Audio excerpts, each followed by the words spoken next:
Hey everybody, in this video we'll be taking a look at some ancient Chinese ethics, namely that of Kongzi and Mozi, or Confucius and Mozi.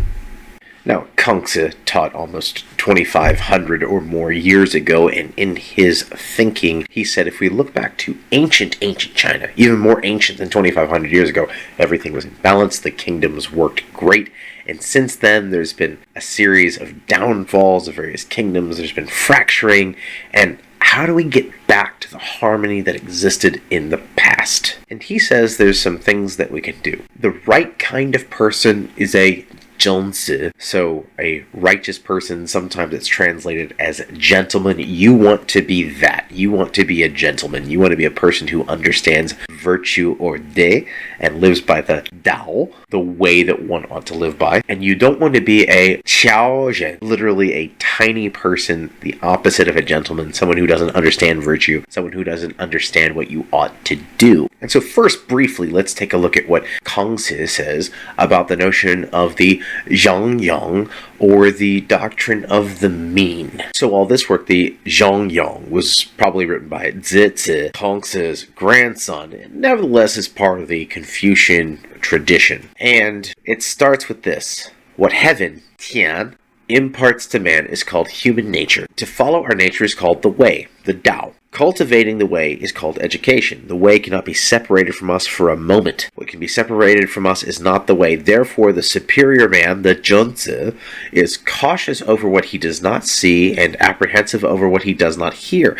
There is nothing more visible than that which is hidden, and nothing more manifest than that which is subtle. Therefore, the superior man, the Kongzi, is watchful over himself when he is alone. The Kongzi maintains integrity. He's the same person he is when he's alone and when he's around other people, not shifting who one is. Before the feelings of pleasure, anger, sorrow, and joy are aroused, it is called equilibrium. That is, in the translation you see before you, it says Cheng, but we also have it as Zhong, the notion of centrality or mean. Now here, whereas Aristotle had a notion of mean like virtue is a mean between two vices, here the notion of mean or Zhong means balance or equilibrium. When these feelings are aroused and each and all attain due measure and degree, it is called harmony. Equilibrium is the great foundation of the world, and harmony is the universal path. When equilibrium and harmony are realized to the highest degree, heaven and earth will attain their proper order and all things will flourish. The way things ought to be, this notion in Kongzi of Tian, and the way things are here on earth, they will match. When one has an understanding of equilibrium, one ought to be a balanced person. The Kongzi is someone who understands balance and understanding the way things ought to be. Well, how should things be then? The Kongzi should especially seek to implement the notion of the Zhang Ming, which is translated as the rectification in names in English. If I were to translate this into English, I would say it's the rectifying of roles. That is, getting right the jobs that we have in our families. So, in the Analects of Confucius, another work by Kongzi, we see Kongzi ask this question. Zilu asks him, if the Lord of Wei were to employ you to serve in the government of his state, what would be your first priority? And the master answered, it would be, of course, to assure that Ming, names, but we can translate that really as roles or what we're supposed to do, our jobs, were being applied Zhang correctly. There's the Zhang Ming right there. Correct names. Correct jobs, correct roles. What does that mean? Zilu said, is this really a matter of concern? Really, that's what you do? It would seem that the master's suggestion is rather wide of the mark. Why worry about correcting names? The master replied, how boorish you are, Zilu. When it comes to matters that he does not understand, the gentleman, remember the Kongzi, should refrain from flaunting his ignorance. And look at Kongzi's reasoning here. If names are not correct, speech will not be in accordance with actuality. When speech is not in accordance with actuality, things will not be successfully accomplished. When things are not successfully accomplished, ritual practice and music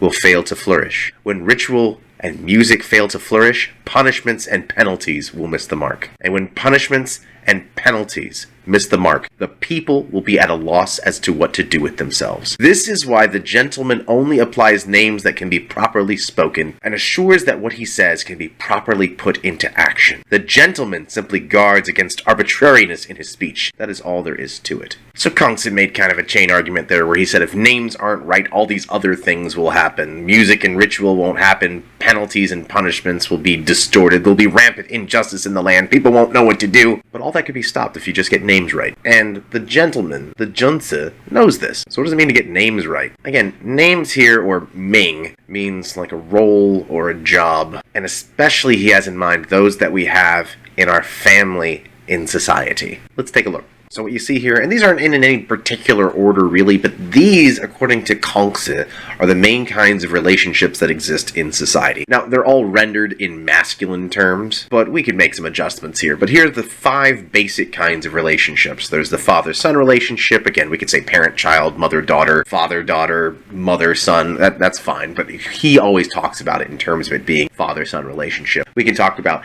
elder siblings and younger siblings. We can talk about the elders in society and the youth in society. We can talk about the husband and the wife, married couples, the spousal relationship, and then we can talk about the relationship between the ruler and the subject, the king and the people. Now, Kongzi says these are the most central relationships that one has in life. You'll notice what's not on the list. It doesn't say friend to friend, because the focus is on the family and society. And in short, what Kongzi's saying is, if you get these relationships right, that's what will produce the benefit for society as a whole. And everyone ends up getting happy as a result. So in short, find where you are on the list and do your job, and the job is the corresponding virtue. So for example, in the father-son relationship, which Kongzi spends the most time talking about because he really thinks that's the most important kind of relationship, and really the other relationships on the list are kind of echoes of that. Even the ruler-subject is a kind of father-son relationship. Keep in mind, even the word patriotism has at its root the word for father in Latin. And so fathers should be kind to their sons. Sons are supposed to exhibit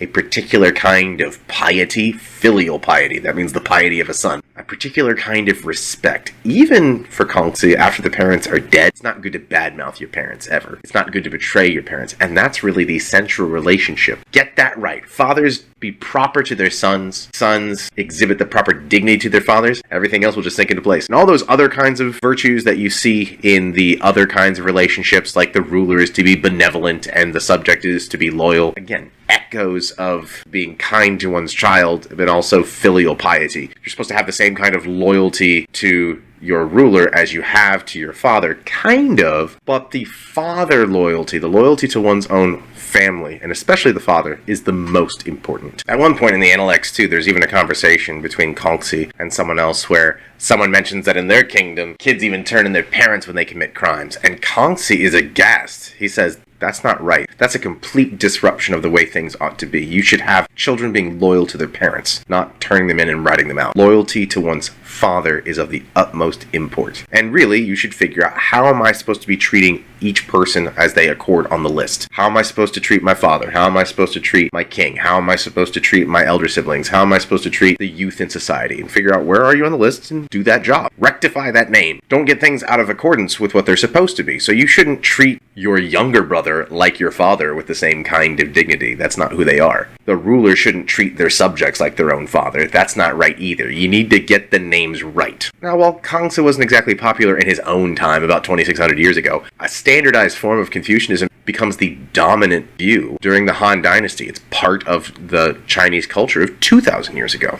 Much to the chagrin of the next thinker that I want to look at, who is Mozi, and he is not happy about Kongzi. Pretty much, if Kongzi said it, it's wrong. What does he say? So this is from a book called The Mozi, which is a collection of works by Mozi and by some of the followers of Mozi, or Mozi.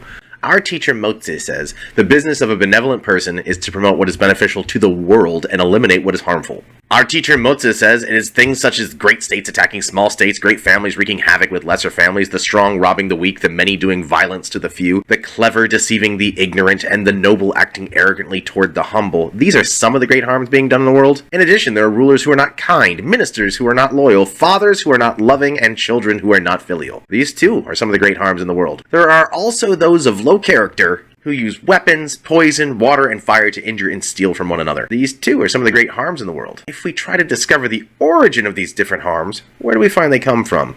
Do they come from caring for and benefiting people? They clearly must be rejected as the origin of these harms. We must recognize that they come from hating and stealing from people.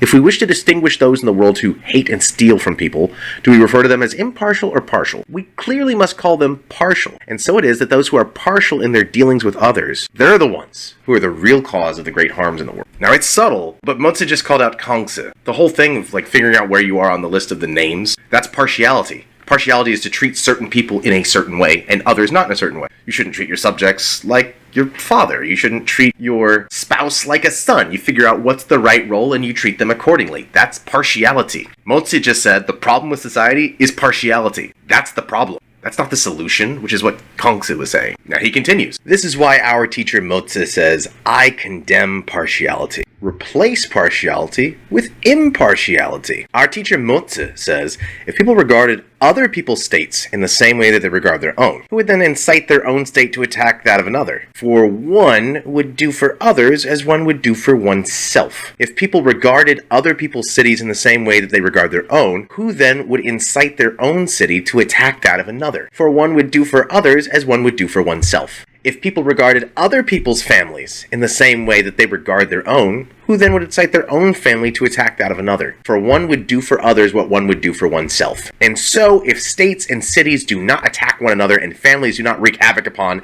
and steal from one another, would this be a harm to the world or a benefit? Of course, it would be a benefit to the world. And Mozi says, I approve of impartiality. Moreover, earlier I said that the business of a benevolent person is to promote what is beneficial to the world and eliminate what is harmful. And now I have shown that impartiality gives rise to all the great benefits in the world and that partiality gives rise to all the great harms in the world. So first off, this notion of impartiality, sometimes called impartial caring or indiscriminate love, is jian ai. And what that means is to treat everybody the same. It's not just, oh, we need to get things right on the list. You know, sons, you're supposed to love your fathers in a certain kind of way and serve them in a certain kind of way. Rulers need to treat subjects in a certain kind of way. Elders treat youth in a certain kind of way. And where are you on the list? And friends aren't even on the list because family is most important. Mozi says, you know what works? And it's actually beneficial for everyone. Treat everybody the same. If everybody were to treat everybody else exactly the same, you wouldn't steal from other people because you wouldn't want to steal from yourself. You wouldn't want to cause harm to others because you wouldn't want to cause harm to yourself. And Mozi also says, someone who gets this and realizes that you want to be a kind person should go out promoting this as well. It's not just one thing to think it. You should do what you can to make this happen. This is at odds at Kongzi, who says, no, we need to treat our own families in such a way that we're treating people in very distinct relationships in a very appropriate, proper ways. Mozi's saying that's the problem with society. When you do that, is everybody starts treating people in their own ways. He's not my father. I don't care about him because I have no loyalty to him. And people start bickering in between individuals, between families, between cities, between kingdoms, between empires. Mozi says you shouldn't want to promote that because in the short term, it might seem good for you that, we get to conquer these other people and we're going to win. But on the whole, it does harm because those people also want to do that to you. So it should be promoted for everybody. So the universal love, indiscriminate love, impartial caring is something that ought to be promoted. Despite Mozi's protestations against the work of Kongzi and his thought, and really he has it more out for the actual Confucians, the followers of Confucius, than Kongzi himself. Nevertheless, Confucianism becomes the dominant view during the Han Dynasty, whereas the thought of Mozi kind of fizzles out.